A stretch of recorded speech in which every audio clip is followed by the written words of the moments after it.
கடலுக்குள் ஒரு உயிரினம் நடக்கிறது, ஆடுகிறது, அதுவும் தனது உடலை ஒளிரச் செய்து. இது ஒரு சாதாரண கடல் உயிரினம் இல்லை, பிளாம்போயன்ட் கடல் ஃபிஷ்.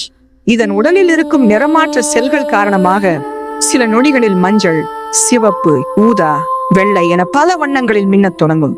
ஆனால் இந்த அழகு எதிரிகளை கவர்வதற்காக அல்ல, இதன் உடலில் இருக்கும் நச்சுத்தன்மை காரணமாக வேட்டையாடுபவர்களுக்கு ஒரு எச்சரிக்கை செய்தி கொடுக்கிறது. என்னை சாப்பிடாதே, அது உனக்கு நல்லதல்ல. இன்னும் ஆச்சரியமான விஷயம் என்ன தெரியுமா?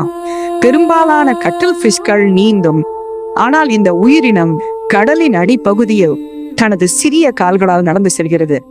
அதன் உடல் அசைவுகள் கூட ஒரு நடனத்தை போல இருக்கும். கடலுக்குள் ஒரு உயிரினம் தன்னை ஒரு உயிருள்ள எச்சரிக்கை விளக்காக மாற்றிக்கொண்டு வாழ்கிறது.